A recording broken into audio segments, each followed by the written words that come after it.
Hare Krishna everyone, welcome to the Wednesday class. और आज हम पढ़ रहे हैं भागवत गीता का चैप्टर 2 का श्लोक नंबर 16। जो हमें क्या सिखाएगा, वो हमें ऐसी चीज सिखाएगा कि हम लंबी रेस खेल सके। हमें वो एक लंबी रेस का घोड़ा बनना सिखाएगा। घोड़ा इन पर से नहीं, लेकिन आप एक प्रॉपर लंबी लाइफ कैसे अच्छे से सक्सेसफुली कर सकते हैं वो बताएगा। आपकी जो बॉडीली लिमिटेशंस है उससे ऊंचा उठना वो आपको सिखाएगा। कि आप कहते हैं ना, बॉडी जो है आपकी सिक हो जाती है, या मेंटल ट्रॉमा, या मल्टीपल ऐसे ट्रॉमास आ जाते हैं जिस वजह से हम अपनी सक्सेस, अपनी लाइफ, अपने रिलेशनशिप उनके ऊपर ध्यान नहीं दे सकते। तो वो आज ये वाला श्लोक जो है वो लिमिटेशन को ब्रेक करेगा। जैसे स्काई इज द लिमिट, लेकिन ये आपको बियॉन्ड द स्काई लेके जाने के लिए भी सक्षम बना सकता है, इसी बॉडी में, इसी टाइम, इसी वक्त में, यदि हम इस श्लोक को अपनी लाइफ में उतार लें। पर स्टार्ट करने से पहले आज बहुत सारी स्टोरीज होंगी, ठीक है। और स्टार्ट करने से पहले हम करेंगे मंगलाचरण। ओम अज्ञानतिमिरान्धस्य ज्ञानांजना शलाकया चक्षुरुन्मीलितं येन तस्मै श्री गुरुवे नमः। नमो विष्णुपादाय कृष्णपृष्ठाय भूतले श्रीमते भक्ति वेदांत स्वामी इति नामिने नामस्ते सरस्वते देवे गौरवाणी प्रचारिणी निर्विशेष शून्यवादी पाश्चात्य देश तारिणी। जय श्री कृष्ण चैतन्य प्रभु नित्यानंदा श्री अद्वैत गदाधर शिवासादि गौर भक्त वृंद की जय। हरे कृष्ण कृष्ण कृष्ण हरे हरे, हरे राम राम राम हरे हरे, हरे कृष्ण कृष्ण कृष्ण हरे हरे, हरे राम राम राम हरे हरे, हरे कृष्ण कृष्ण कृष्ण हरे हरे, हरे राम राम राम हरे हरे। जो हमारी बहुत बॉडीली रिस्ट्रिक्शंस आ जाती हैं, बहुत ज्यादा हम बॉडी से एकदम, जिसको कहते हैं ना, हमें प्रॉब्लम हो जाती है कि हम आगे कैसे बढ़े। हमारी लिमिटेशंस जो आ जाती है बॉडी के साथ, आप कुछ भी करना चाहते हो, लाइक अगर आपका कल एग्जाम्स है और आपको पढ़ना है पर रात को आप नहीं पढ़ पा रहे क्योंकि नींद आ रही है, तो वो एक रिस्ट्रिक्शन हो गई ना। हमें एक बायोलॉजिकल साइकिल, एक बायोलॉजिकल क्लॉक को फॉलो करना पड़ता है। हमारी बॉडी को रेस्ट भी चाहिए, रेस्ट नहीं देंगे तो बीमार पड़ जाएंगे, ठीक है। तो हम कैसे इन लिमिटेशन से बाहर जा सकते हैं? तो सबसे पहले हमें अपनी बॉडी को समझना पड़ेगा और उसके अंदर रखी हुई शक्तियों को समझना चाहिए। ऐसी पावर्स जो हमारी बॉडी के अंदर है, कई लोगों ने इस पावर को टैप किया है। सो आज बेसिक फॉर्मूला है how to become a superman, body को समझते हुए। तो उससे पहले आगे बढ़े, हम श्लोक नंबर 16 पढ़ते हैं। नास्तो विद्यते भावो ना भावो विद्यते सता, उद्भर अपि दृष्टान्तास्तव अन्यस्तत्वः दर्शिभिः। इसका अर्थ है, तत्दर्शियों ने ये निष्कर्ष निकाला। तत्दर्शी कौन होते हैं? जो फिलोसफर्स हैं, जिन्होंने ये सारी चीजें समझी हैं, जो तथ्य को, फैक्ट्स को, एकदम प्रॉपर फैक्ट्स को जान सकते हैं, ऐसे तथ्यदर्शियों ने ये निष्कर्ष निकाला है, ये कंक्लूजन पे आए हैं कि असत, असत जो सत्य नहीं है। असत क्या है? भौतिक शरीर का तो कोई चिरस्थायित्वता नहीं है। चिरस्थायित्वता मतलब कि वो लंबे टाइम तक नहीं परसिस्ट कर सकता। उसको body has to go under the 6 changes. कोई भी मटेरियल बॉडी होएगी वो 6 चेंजेस में जाएगी। आप जब छोटे थे, when you were a newly born, तो आप अलग दिखते थे। When you become a toddler, आप अलग दिखते थे। जब आप स्कूल जाने लग गए तब आप अलग दिखते थे। जब आप एडोलसेंस में आए, टीनेज में आए, तब आप अलग दिखते हैं। तो मतलब बॉडी का तो कोई, जिसको कहते हैं दीन ईमानी नहीं है, वो चेंज होती रहती है। द एनवायरमेंटल ग्रोथ आएगी। सो बॉडी में 6 चेंजेस क्या होते हैं? बर्थ, ठीक है, उसके बाद ग्रोथ, ठीक है, उसके बाद मेंटेनेंस चलती है, मेंटेनेंस के बाद रिप्रोडक्शन होती है, और फिर ड्विंडल अप हो जाती है, वो कम, मतलब जिसको कहते हैं एजिंग शुरू हो जाती है, ड्विंडल अप हो जाती है। और 6 क्या है? डेथ, वो डिस्ट्रॉय हो जाती है। सो क्रिएशन, फिर ग्रोथ, फिर मेंटेनेंस, फिर रिप्रोडक्शन, और उसके बाद आपका ड्विंडलिंग अप, ओल्ड एज और डेथ। सो ये 6 चेंजेस है। तो मतलब एक ऐसी चीज को जिसका कोई दीन ईमान नहीं है, समय के हिसाब से, मौसम के हिसाब से, हर परिस्थिति के हिसाब से वो बढ़ती रहती है समय के टाइम। तो जो फैक्ट्स देखते हैं वो कहते हैं बॉडी के बारे में सोचोगे तो it is going under changes, जो जो बिल्कुल स्थायी नहीं है, जो हर परिस्थिति के हिसाब से बदलती है, तो क्या वो आप उसके ऊपर भरोसा कर सकते हो? ये तो दल बदलू है। ऐसे नेताओं की तरह है, जहां विनिंग पार्टी होती है वो वैसे चली जाती है। सो क्या आप इस पे कंप्लीटली फेथ कर सकते हो, इस बॉडी पे जो ऐसे रंग बदल रही है मौसम के हिसाब से? क्या ये आपको लंबे टाइम तक सुख सुविधा देने के योग्य है कि नहीं? तो ये मशीन की तरह है जो एक टाइम पे आके वेयर एंड टेयर में चली जाती है। किंतु सत क्या है? जो इटर्नल रहता है, जो कभी बदलता नहीं है, वो है आत्मा, जो अपरिवर्तित रहता है। उन्हें इन दोनों की प्रकृति के अध्ययन द्वारा ये निष्कर्ष निकाला गया है कि ये जब देखा गया कि body is going under changes और there is someone inside that body जो वो स्थिर रहता है, जो चेंजेस में नहीं जाता, चाहे बॉडी ओल्ड है चाहे। अब आपने जब बर्थ लिया तब भी आप ही थे जो अंदर बैठे हुए हो, जब आप ओल्ड एज में गए तब भी आप हो, ठीक है, जब आप एडोलेसेंस में थे तब भी आप हो। आप में तो कोई चेंज नहीं आया ना, एक्सेप्ट कि आपकी बॉडी जो थी, अगर आप शीशे में देखते हो, वो पहले कुछ और थी और अब जो है वो कुछ और हो गई है। तो तात्पर्य पढ़ते हैं पहले। तात्पर्य श्रील प्रभुपाद द्वारा। श्रील प्रभुपाद की जय। परिवर्तनशील शरीर का कोई स्थायित्व नहीं है। आधुनिक चिकित्सा विज्ञान ने भी ये स्वीकार किया है कि विभिन्न कोशिकाओं की क्रिया प्रतिक्रिया द्वारा शरीर प्रतिक्षण बदलता रहता है। जैसे कि 7 साल में आप एकदम न्यू होते हैं। एवरी डे एवरी मोमेंट जो है आपकी बॉडी सेल्स जो है चेंज होती रहती है, पुरानी झड़ती रहती है और नई आती रहती है। और एट एवरी बर्थडे 7 सालों में जब आपके 7 बर्थडेज आते हैं तो आपकी ऑलमोस्ट सारी बॉडी सेल्स बदल जाती है। तो 7 साल के बाद आप एक न्यू पर्सन होते हो, मतलब जो ओल्ड मैकेनिज्म वाली बॉडी होती है वो आपकी चेंज हो गई होती, समझे? तो 7 साल में जो बॉडी सेल्स आपकी थी, जो 7 साल पहले थी, वो जा चुकी होती है and you got new body cells. ये ऐसे वैज्ञानिक लोग कहते हैं। इस तरह शरीर में वृद्धा तथा वृद्ध अवस्था आती रहती है, किंतु शरीर तथा मन में निरंतर परिवर्तन होने पर भी आत्मा स्थायी रहती है। यही पदार्थ तथा आत्मा का अंतर है। दैट्स द डिफरेंस, कि क्या चेंज नहीं हो सकता, किस पे आप ट्रस्ट कर सकते हो और किस पे आप ट्रस्ट नहीं कर सकते। स्वभावतः शरीर नित्य परिवर्तनशील है और आत्मा शाश्वत है। तत्वदर्शियों ने, चाहे वे निर्वेशवादी हो या सगुणवादी, इस निष्कर्ष को स्थापन किया है कि मतलब कोई भी रिलीजियस ग्रुप को मानते हो, उनको ये पता है कि body will go under changes, ठीक है। इसके लिए आपको बड़ी साइंसेस नहीं चाहिए, हम अपने में ही वो चीजें होते हुए देखते चाहिए। It is not a rocket science की बॉडी चेंज हो रही है। आज से आप मिडिल एज में क्या थे, तो दिस बॉडी चेंजेस को समझने के लिए doesn't require a rocket science, it is quite evident, है ना।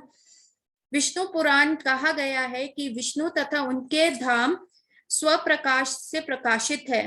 ज्योति न विष्णु भवानी विष्णु, सत तथा असत शब्द आत्मा तथा भौतिक पदार्थ के ही घोतक है। सभी तत्वदर्शियों की ये स्थापना है। कहा गया है कि जिस प्रकार आत्मा का जो मटेरियल है वो यहाँ के दिस चेंजिंग वर्ल्ड के हिसाब से या चेंजिंग बॉडी के हिसाब से मेल नहीं खाता, it is of a different material. और वो कहाँ का मटेरियल है? वो विष्णु भगवान के लोक का मटेरियल है, क्योंकि वो भी हमेशा परमानेंट रहता है। सी, बॉडी में एक टाइम है, बॉडी में एक आप टाइम लिमिट लगा सकते हो, बर्थ, ओल्ड एज, 10 साल बाद कैसे दिखोगे, 20 साल बाद आप कैसे दिखोगे। तो बॉडी की इमेजेस, बॉडी की फोटोग्राफ्स भी लोगे तो जैसे आप फेसबुक पे आता है कि time lapse, time gap, time line, आपकी क्या क्या फोटोग्राफ्स थी। पर जो आत्मा है वो एब्सोल्यूट टाइम पे चेंज करती है, एब्सोल्यूट टाइम पे रहती है। आत्मा के में कभी भी कोई भी चेंजेस नहीं आते, तो वो हमेशा एक absolute, there is no concept of time जब हम सोल से डील करते हैं, ठीक है। सोल तो पता नहीं कितने टाइम से है, वो एक बॉडी से दूसरी बॉडी में जा रहा है। उसी प्रकार भगवान का जो धाम है, जो हम भगवान रहते हैं, उनका घर है, वहां भी there is no concept of time, absolute चलता है। वहां पे कोई ओल्ड एज नहीं है, वहां पे कोई एजिंग नहीं है, वहां पे कोई आपका जो आत्मा का स्वरूप है उसमें कोई ऐसे चेंजेस नहीं आते कि रिंकल्स आ गए। आप जो हो, जो 10 साल पहले थे, मतलब टाइम कंसेप्ट तो है ही नहीं, तो मैं कह ही नहीं सकती कि 10 साल पहले 10 साल बाद क्या होगा। आप निरंतर फॉर इटर्नल टाइम आप वैसे के वैसे रहते हो, so that is absolute time. इसको आइंस्टाइन ने भी बोला है कि when we will reach the absolute time, तो ये ओल्ड एज नहीं आएगा। When we will reach the absolute time then we can conquer death. तो डेथ क्या है?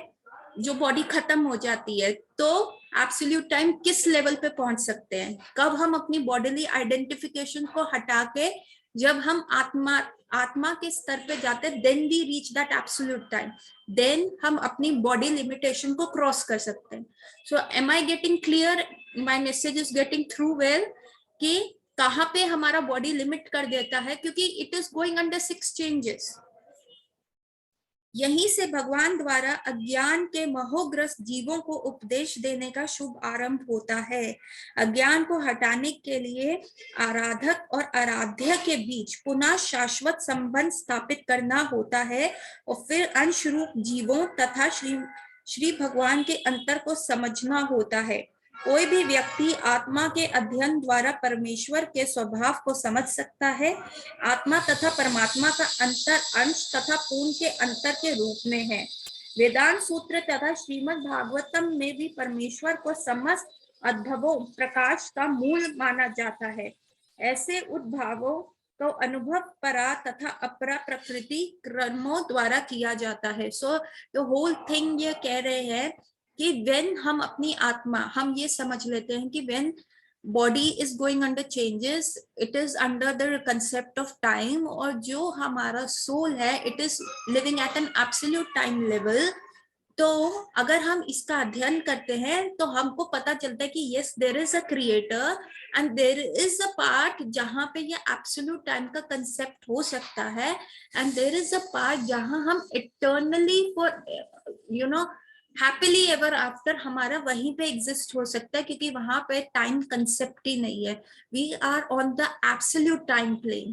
तो जब हम अपने सोल के बारे में इस चीज को स्टडी करते हैं, जब हमें सोल का ये ज्ञान आता है, तभी बाय डिफॉल्ट हमको उस चीज का भी पता चलता है कि हाँ there is a certain place जहां पे जाने पे absolute time concept on हो जाएगा, and there won't be any aging and there won't be any death, और हम अपनी bodily limitation से बाहर जा सकते हैं।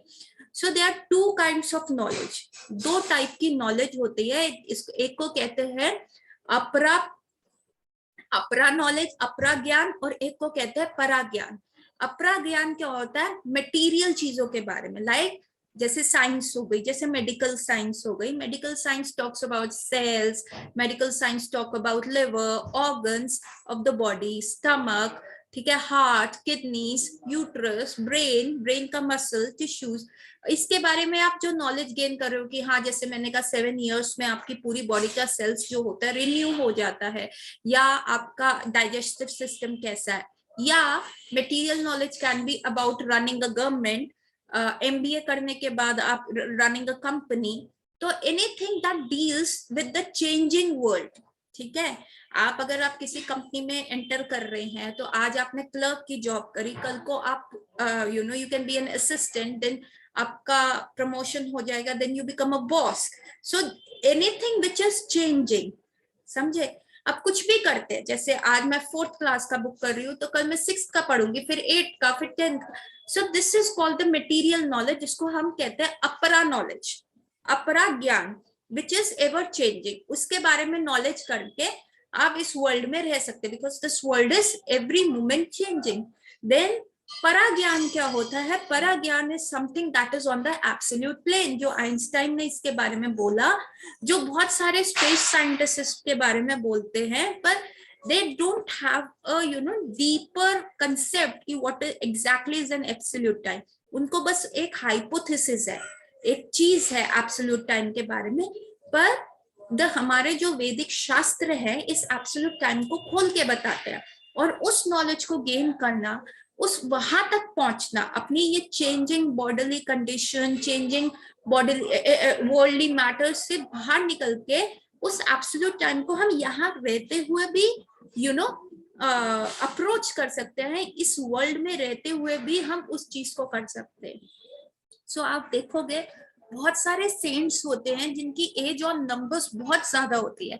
अभी ऑफ रिसेंट एक एक पद्मश्री अवार्डी को मिला है। He is according to the, उनको ऐसा है कि ही इज 124 ईयर्स ओल्ड, ठीक है, and he is living a very healthy life, और उनको अभी अभी पद्मश्री मिला। मेरे ख्याल से वो काशी में रहते, मैं उनका नाम भूल रही हूँ, अभी बहुत चला था। हमारे पास उनकी एज को प्रूफ करने के लिए पेपर्स नहीं है, but according to him he is the oldest man living and he is very healthy. और उनके फेस पे ऐसे रिंकल्स भी नहीं है, उनको देखने पे लगता है he must be 70-80, not 124 years. वो योगा करते, तो उन्होंने वो कंसेप्ट कैसे किया, how could he have that healthy life, ठीक है। बहुत सिंपल खाना खाते हैं, बहुत अपना अभी चल रहे हैं, फिर रहे हैं, कोई मेडिकल इशू नहीं है उनको। And according to him he is the oldest man living on the world, on this universe. पर Guinness book of world record इसलिए नहीं आ रहा क्योंकि दे आर नो पेपर्स और डॉक्यूमेंट्स टू प्रूव इट। हालांकि उनके जो पासपोर्ट पे है उसके हिसाब से he is the oldest man living, और उनको अभी पद्मश्री अवार्डी भी है, वो अभी इसी साल उनको पद्मश्री भी मिला हुआ। सो कैसे ये आप कंसेप्ट कर सकते हैं, जबकि अगर हम अपनी मेडिकल बुक्स खोलें तो उसमें लिखा हुआ है कि एवरेज ह्यूमन बीइंग जो इंडिया में जो टाइम है that is 69 years, maximum 69 years तक लोग जी सकते हैं, और उसके बाद मोस्टली लोगों का डेथ हो जाता है इसी 69-70 की एज गैप में, एज इस टाइमलाइन में उन लोगों को, मतलब मोस्ट ऑफ द इंडियंस का जो है डेथ हो जाता है। So anything that talks about कि हम एब्सोल्यूट टाइम को कैसे रीच करें, जहां हम एजिंग ना होए, जहां हम बॉडीली थिंग्स से ऊपर जाएं, हम एक लंबी रेस खेल सकें, वो एब्सोल्यूट टाइम उसको कहते हैं परा नॉलेज, जो हमें वैदिक शास्त्र under the guidance of a गुरु दे सकते हैं, ठीक है। तो इसमें यही 2 नॉलेजेस के बारे में बताया गया है। जीवन का संबंध परा प्रकृति से है, मतलब जो आत्मा का संबंध। सो जो एवर चेंजिंग वर्ल्ड है उसको कहते हैं अपरा प्रकृति, और जो एब्सोल्यूट टाइम पे वर्ल्ड फ्रीक्वेंसी चलती है उसको कहते हैं परा प्रकृति। सो बेसिकली ये जो श्लोक बता रहा है कि अगर मैं अपना सिंक, मेरे सोल का सिंक उस एब्सोल्यूट टाइम पे करना चाहती हूँ, तो मुझे परा प्रकृति की फ्रीक्वेंसी पे वाइब्रेट करना पड़ेगा, और उससे वो कनेक्शन बनाना पड़ेगा। अभी क्या हम चेंजिंग वर्ल्ड की फ्रीक्वेंसी पे वाइब्रेट करते हैं। इसकी बहुत इंटरेस्टिंग स्टोरीज मैं आपको बताना चाहूंगी, और यू वुड बी अमेज्ड कि ऐसा कैसे हो सकता है, ऐसा पॉसिबल भी कैसा है। जैसे कि 7वें अध्याय में स्पष्ट होगा, इन द 7th चैप्टर ये बहुत और खुल के आएगा। यद्यपि शक्ति तथा शक्तिमान में कोई अंतर नहीं है, किंतु शक्तिमान को परम माना जाता है और शक्ति या प्रकृति को गौण, अर्थात सारे जीव उसी तरह परमेश्वर के सदैव अधीन रहते हैं जिस तरह सेवक स्वामी के या शिष्य गुरु के अधीन रहते हैं। अज्ञान अवस्था में ऐसा स्पष्ट ज्ञान को समझ पाना असंभव है, अतः ऐसे अज्ञान को दूर करने के लिए सदा सर्वदा के लिए जीवों को प्रबुद्ध करते हेतु भगवान श्रीमद् भागवत गीता का उपदेश देते हैं। सो ये परा किससे आ रही है, हम किससे आ रहे हैं, हमारा सोर्स क्या है, हमारा सोर्स द क्रिएटर है जिसने सब बनाया, ठीक है। तो हमारे में वो डिफरेंस जो होगा हमेशा चलेगा, एक हाई सोर्स से ही वाटर जो होता है लोअर चीज पे आता है। यू सी वाटर सिर्फ इवेपोरेशन से या मोटर लगती है जिसमें बहुत एनर्जी वेस्ट होती है तो ऊपर जाता है। अगर स्पॉन्टेनियसली वाटर को आना है तो ग्रेविटी वर्क्स, तो जब हम कहाँ से आए हैं, हमें उस पराशक्ति के स्रोत को पहचानना है, and that is Lord Krishna, और हम जो है वहां से कनेक्शन बिल्ड करने में लगे हुए हैं। पर source will always be bigger than us, ठीक है। भगवान हमेशा हमसे बड़े रहेंगे, हालांकि हमारा सोल का मटेरियल और भगवान का सोल, भगवान जो है एक ही है, मतलब actually we belong to the परा world, we belong to the परा प्रकृति, we belong to an absolute time. By default या बाय सम टेक्निकल प्रॉब्लम्स की वजह से हम इस चेंजिंग वर्ल्ड में आ गए हैं। तो वो टेक्निकल प्रॉब्लम्स क्या थी वो हम आगे आगे पढ़ते रहेंगे, but today I am not going to discuss about कि मतलब एक टेक्निकल प्रॉब्लम की वजह से जहां हम बिलोंग करते हैं, जो हमारा एक्चुअल होम है, हम वहां से गिर के हम इस वर्ल्ड में आ गए, ठीक है, अपने फादर को छोड़ के जो हमसे बड़े हैं। So what is the difference between मेरा सोल और भगवान? भगवान तो कंप्लीटली परा प्रकृति के, बिकॉज मैं बाय डिफॉल्ट यहाँ पे आ गई, तो यहाँ पे सर्वाइव करने के लिए मेरी परा सोल के ऊपर एक चेंजिंग सोल बना दिया कि ताकि मैं यहाँ के साथ सिंक कर सकूं। लाइक अगर मेरे पास, अगर मैं अभी ट्रॉपिकल कंट्री में बैठी हूँ और यहाँ गर्मी हो रही है, और अगर मेरे को ऐसी कंट्री अंटार्कटिका भेज दिया जाएगा, तो वहां पे मैं सिंक करने के लिए, वहां पे रहने के लिए मेरे ऊपर एक्स्ट्रा कपड़े आ जाएंगे, ठीक है। तो उसी तरह से एक्चुअली आई एम अ पर प्रकृति पर्सन जो एब्सोल्यूट टाइम पे एग्जिस्ट करती है, बट बाय टेक्निकल प्रॉब्लम्स में इस वर्ल्ड में आ गई विच इज एवर चेंजिंग। तो इसमें रहने के लिए मेरे को एक कोटिंग दी गई है जो चेंज करती रहती है अकॉर्डिंग टू द टाइम, ठीक है, क्योंकि यहाँ पे टाइम कंसेप्ट है, तो इसलिए मेरे को ऐसा बॉडी दे दिया गया है जो टाइम कंसेप्ट पे जाएगा। और पर हमें अपने सोर्स के पास वापस जाना है। When we link with that source, हम इस बॉडीली लिमिटेशंस को क्रॉस कर सकते हैं। कैसे? अगर बाय चांस मैं अंटार्कटिका चली गई हूँ, लेकिन अगर मैंने अपने एनवायरनमेंट को गर्म कोजी बना लिया है, या कुछ अंदर मैंने ऐसी शक्ति क्रिएट कर दी है, या मैंने अपने बीएमआर रेट को ऐसा स्ट्रॉन्ग कर लिया कि मेरी बॉडी में से ऑलरेडी हीट निकल रही है किसी योगिक सिद्धि की तरह, तो मुझे एक्स्ट्रा कपड़े पहनने की जरूरत नहीं है। मैं तो एक स्वेट शर्ट में भी चली जाऊंगी। कितने सारे हिमालयस के टॉप रेंजेस में जिसको क्रॉस करना मुश्किल है, वहां पे सेंट सिर्फ एक कोपिन पहन के बैठे होते हैं, they have nothing on their body, वहां के फ्रीजिंग वाटर से वो नहाते हैं। So how come they can do that?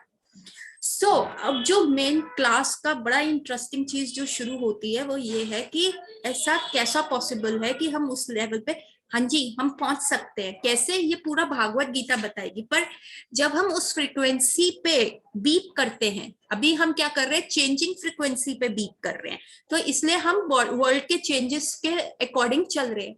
लेकिन अगर मैं अपनी फ्रीक्वेंसी उस एब्सोल्यूट टाइम पे बीप करने लग जाऊंगी तो क्या होगा? आज हम ये डिस्कस करेंगे, तो क्या होगा और कैसे अचीव करेंगे वो। भागवत गीता के जब डिफरेंट पेजेस और खुलते रहेंगे तो वो चीज हमें तब पता चलती रहेगी।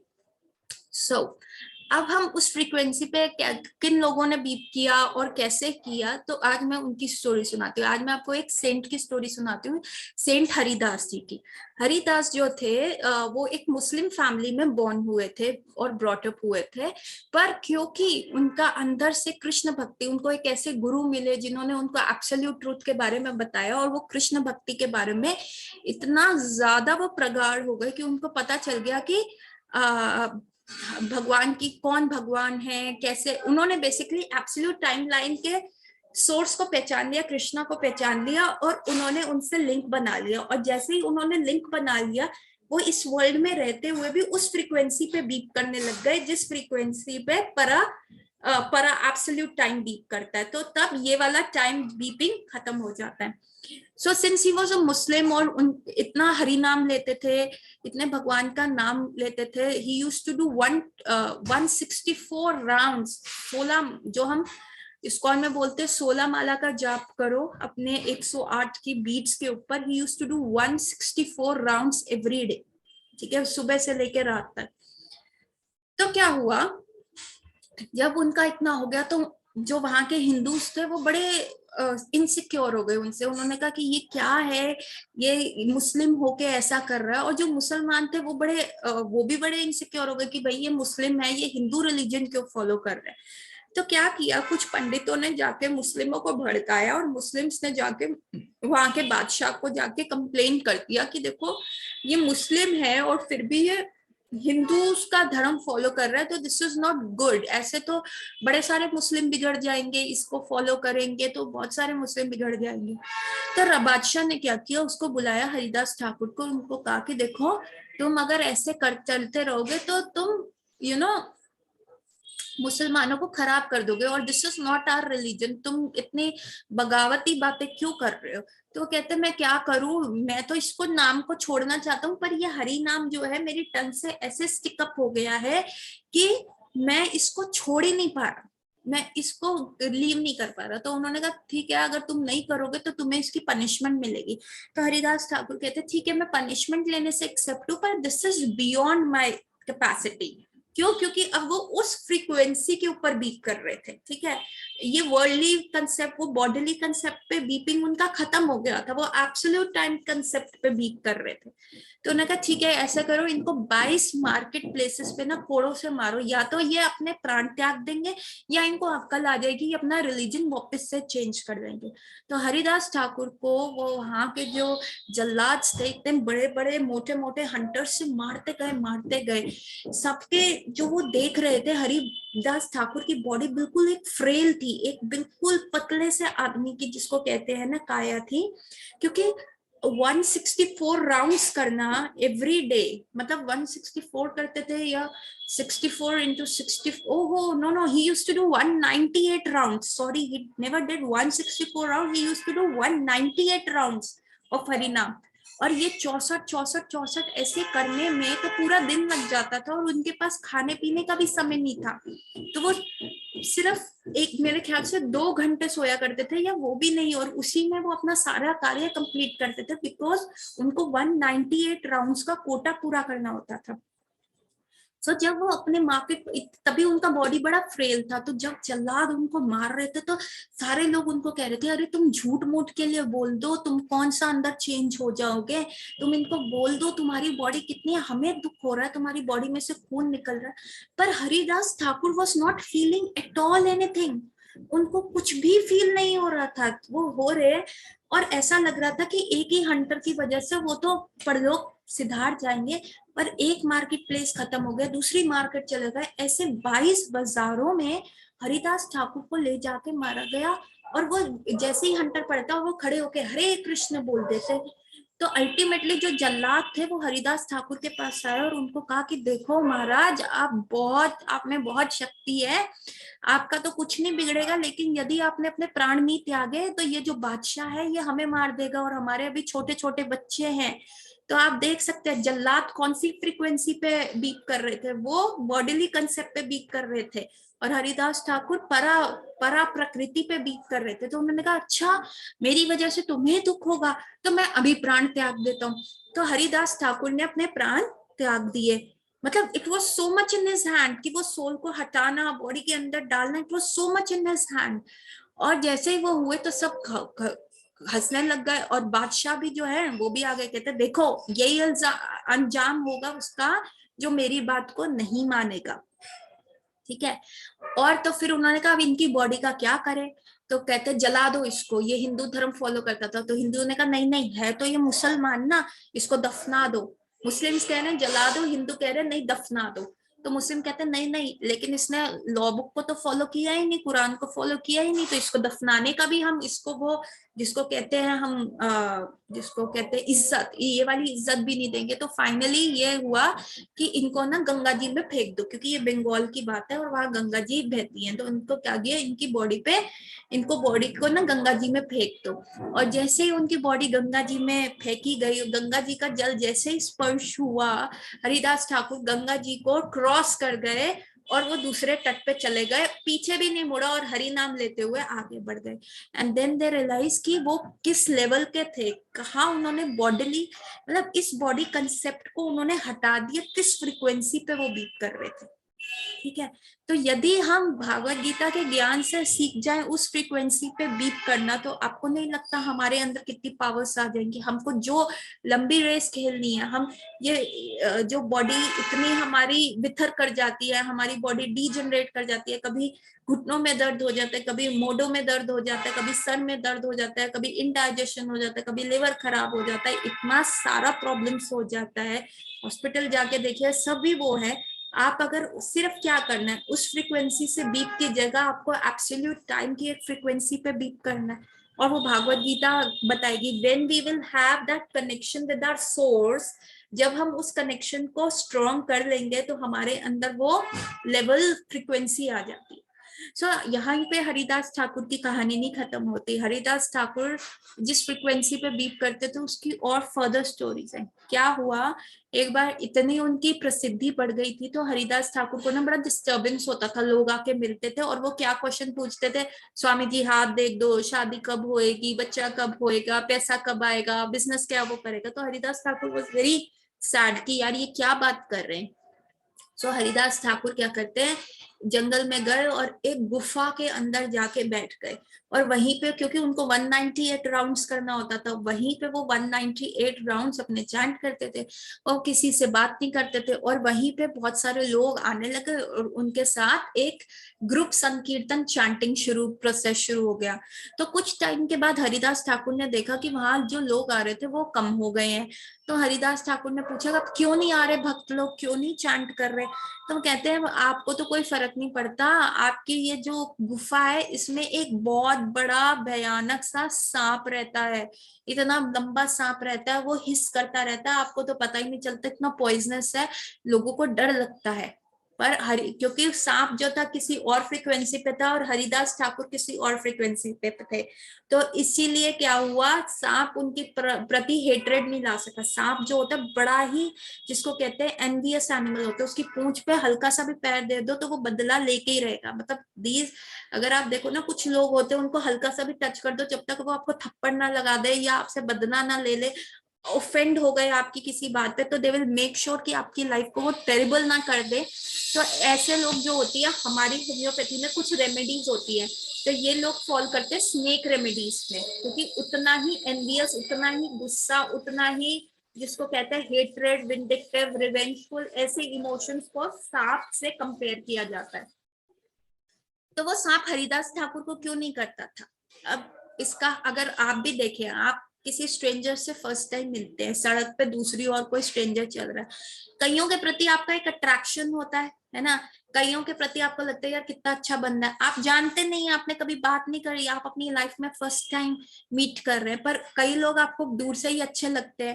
आई am not talking about the male female attraction, वैसे ही आई एम टॉकिंग अबाउट कि आपको लगता है यार हाँ इससे फ्रेंडशिप कर लो। कॉलेज में आप नए नए गए, किसी को नहीं जानते, लेकिन कुछ लोगों के प्रति आपकी एकदम से स्पॉन्टेनियसली फ्रेंडशिप हो जाती है, और कुछ लोग के तो आप अगेंस्ट ही हो जाते, नहीं इनसे तो मैंने बात ही नहीं करनी, इन लोगों को तो देखना ही नहीं है। क्यों? क्योंकि हर बंदा, जब हम चलते हैं तो हमारा एक ऑरा होता है और हमारी एक फ्रीक्वेंसी होती है जिस फ्रीक्वेंसी पे हम बीट करते हैं। यदि हम बहुत पीसफुल रहे, संतोषी रहे, तो हमारा जो ऑरा और जो हमारी फ्रीक्वेंसी होती है वो बहुत सटल और बहुत अच्छी होती है। It is like an magnet, वो अट्रैक्ट करती है।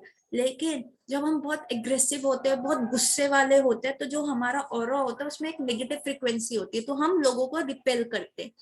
सो हरिदास ठाकुर जिस फ्रीक्वेंसी पे बीप कर रहे थे, तो उसके लिए जो सांप सांप भी उनके प्रति अट्रैक्ट हो गया था, इसलिए वो वहीं रहता था, उसी गुफा के अंदर रहता था।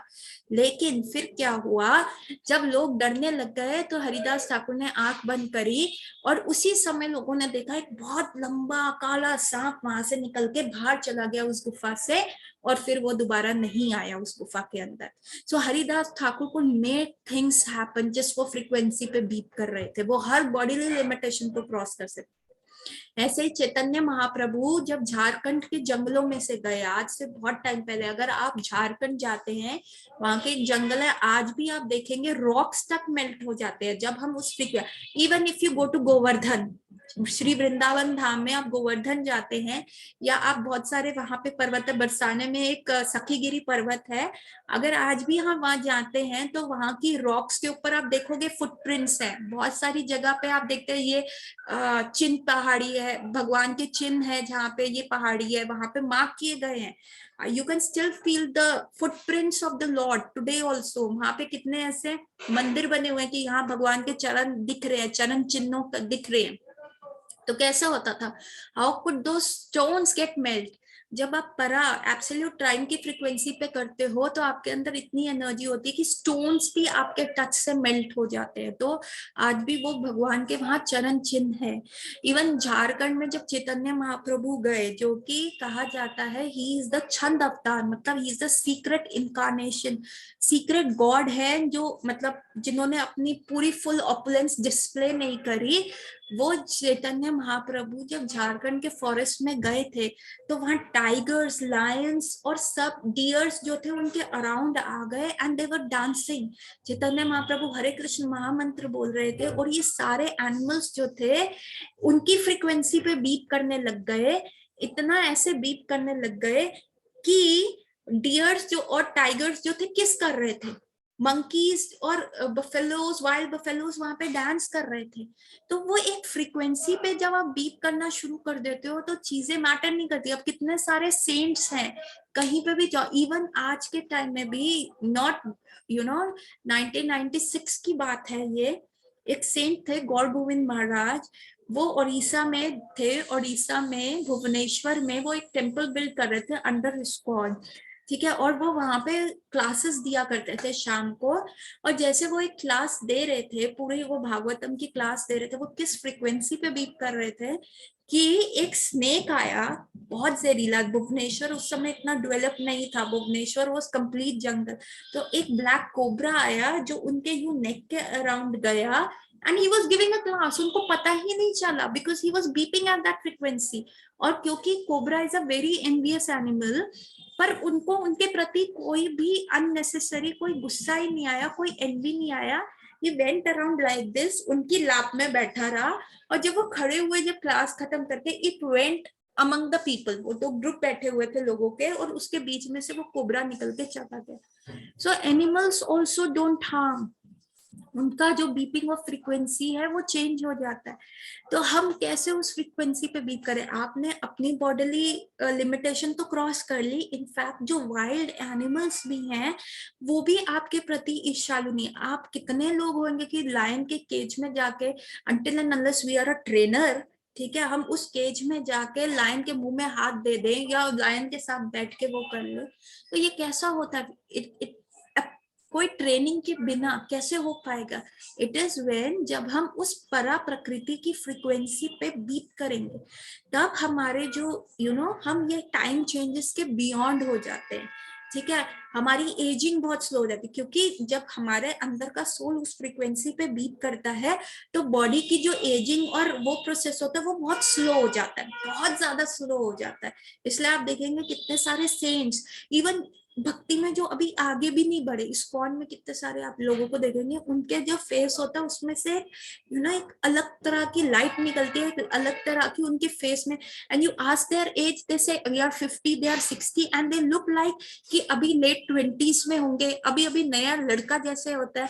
And when you ask, they are like your father's age. तो ये कैसे होता है? when you beep at that frequency. Even my Guru Maharaj, His Holiness Jaipratap स्वामी गुरु महाराज, उनके बारे में अगर मैं बताऊं, बहुत शॉर्ट में बताऊंगी क्योंकि मेरा आज I think we are running out of time now. उनको 2009 में स्ट्रोक आया था, and it was just 1% chance उनके सर्वाइवल के। उस 1% चांस ऑफ सर्वाइवल में डॉक्टर्स ने कह दिया था you just have 1% chance, but because Guru Maharaj had the work to do, he survived within this body. उनके 2 किडनी ट्रांसप्लांट हो चुके हैं, एक लिवर उनका फुली ट्रांसप्लांटेड है, उनको स्किन कैंसर हो चुका है, और उसके बाद he is keeping his soul inside his body, क्योंकि वो उस फ्रीक्वेंसी पे बीप कर रहे हैं। इवन कहा जाता है कि उनके सामने चैतन्य महाप्रभु खुद आए कि now it is your time over, हो गए, चलो मेरे साथ। ही हैड अ ड्रीम कि वो एक गोल्डन सिटी में चले गए हैं, वहां सबकी बॉडी गोल्डन है, एंड पीपल आर कॉलिंग कि आ जाओ, अब तुम यहीं पे आ जाओ, don't suffer in that body. पर ही सेड नो, मुझे मेरे अपने गुरु महाराज का जो ऑर्डर है उसको कंप्लीट करना है, स्टिल वांट। सो उन्होंने अपना जो सोल है उस बॉडी में कर रखा है। उनकी बॉडी एज कर रही है, जितने उनको एक बार कोरोना हो चुका, लास्ट ईयर 2020 में उनको कोरोना हुआ था, सॉरी 2021 में उनको कोरोना हुआ। उन्होंने मतलब वो ठीक हुए, उसके बाद अभी उनको दोबारा कोरोना हुआ है, और अभी उनकी एक ब्लड वेसल पेट में भी बर्स्ट हुई। He was airlifted to Chennai, जहां उनका ट्रांसप्लांट हुआ था इन द रेलास इंस्टीट्यूट। अब वो फिर से ठीक हुए, फिर वो वापस आए।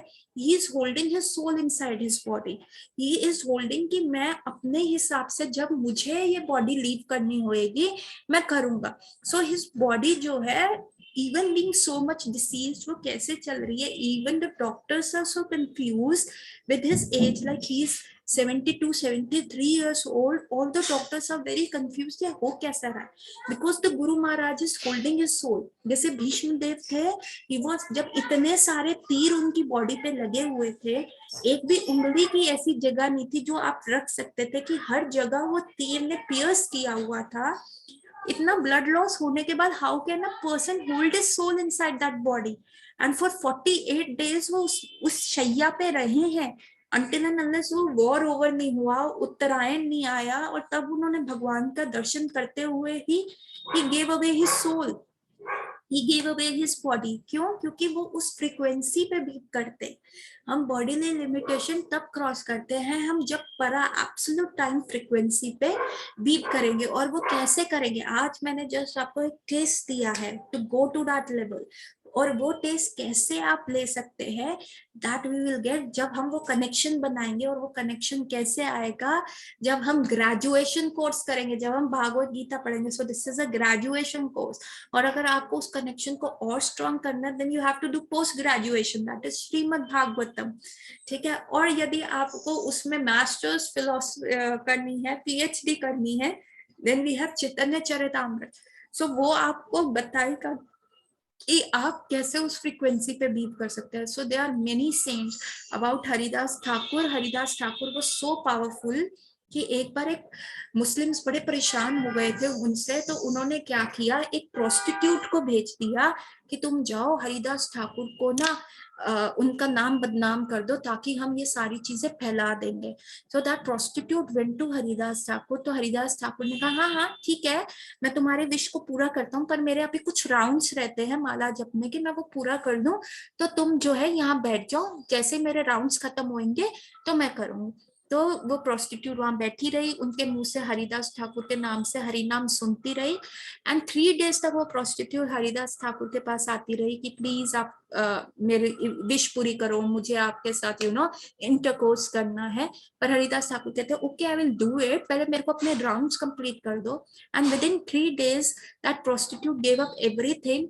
उन्होंने अपने सर मुंडवा लिया और सिंपल व्हाइट क्लोथ में आके हरिदास ठाकुर के ऊपर कहा कि प्लीज मुझे अपना शिष्य बना लो, मुझे कुछ नहीं चाहिए, मुझे एक मुस्लिम ने जो था आपके प्रति ट्रांसप्लांट किया था। सो एक सिंपल इजी वे है to beat at that frequency कि हम ऐसे लोगों को ढूंढे और उनको हम सरेंडर कर दें, तो हम भी उस फ्रीक्वेंसी पे बीट करेंगे रादर देन हमें इतनी मेहनत करनी पड़े।